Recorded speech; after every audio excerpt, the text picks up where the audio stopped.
Hey, this is Dr. Diane from the Shenandoah Valley Discovery Museum. As part of thinking about our watershed and our water address today, we're going to think about how our actions impact those who live downstream from us. So, Trevor the Trout is about to have a terrible, horrible, no good, very bad day. Trevor lives in a normal town just like everybody else does, and he's splashing down here in the water, and right now he's having a great day. Things are about to get really, really bad. So, the first thing that happens is the factory north of town. And let's say the factory is making chocolate, because why not? So the factory is making chocolate, and they wind up having a little bit of an accident. And when they have an accident, they start pumping chocolate out into the drainage ditch. Their systems have failed, and the chocolate is coming through. First thing on Trevor the Trout's no good, very bad day. Second thing, if you take a look at the farm over here, you can see that our farmer has the cows grazing, and the cows happen to be doing what cows do. What do cows like to do? They poop. And so the cows are pooping, and they happen to be in the water as well, so they're pooping in the water, and they're pooping on the land. And what's going to happen eventually to that poop? It's going to move downstream into Trevor the Trout's home. Our farmer is up here, and she is doing a lovely job of trying to raise food for her children, to pay the people who work for her, to be able to feed other people. So in order to grow the biggest crop she possibly can, she is currently putting fertilizer on her land, and she's trying to grow it as much as she possibly can. So she is fertilizing her fields in hopes that she is going to grow a bumper crop and be able to feed her family this year. So we've got that. What's going to happen to all of the fertilizer? Where do you see it starting to go? You guessed it, right into Trevor the Trout's home. Things go from bad to worse. Up here we have new construction, and as they're digging, they're bringing up lots and lots of dirt, right? And so our digger is pulling lots of dirt up, and it's tossing it around, and there is dirt everywhere. Where do you think that dirt is eventually going to wind up? With Trevor the Trout.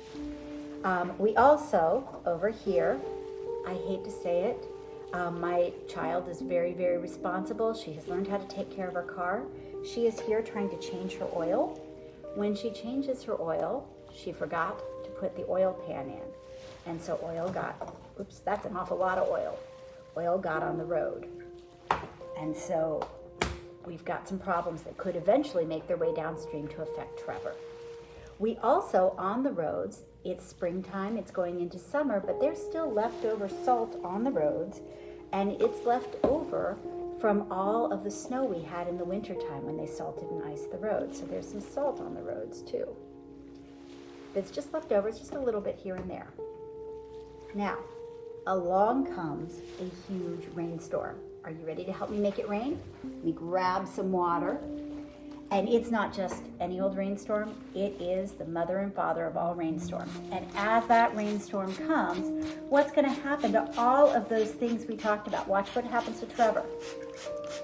So you can see the rain is coming and the rain is coming, and what is slowly making their way down into Trevor's home?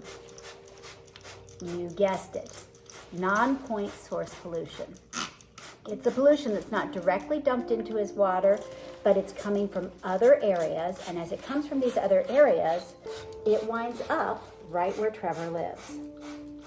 And when it winds up where Trevor lives, we have a big old mess on our hands, right? So all that dirt from the construction site is starting to float away.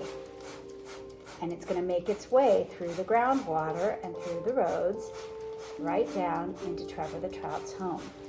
You can see it starting to come through the bridges, or through the ditches under the bridges.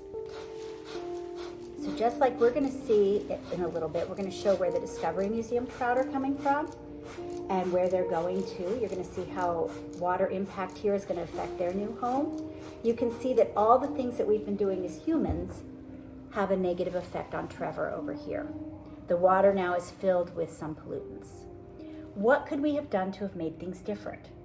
Well, over here with our farm, one of the things that could have been done would have been to build a berm to keep the runoff from going directly into the water where Trevor lives.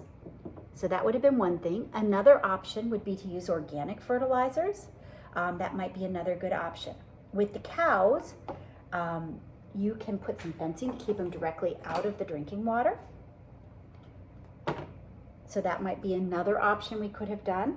Up here where we had our construction site, again, if you build berms and fields around, often they use haystacks or they'll use fences, you can contain the runoff and so it doesn't wind up down there. My daughter is going to learn to use a pan and dispose of her oil properly. Up here where we had our factory accident, that's why we have regulations to keep factories safe and to make sure that they are not pumping directly into our water.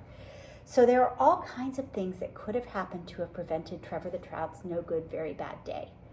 What are some things you can do in order to help keep the water in your water address safe?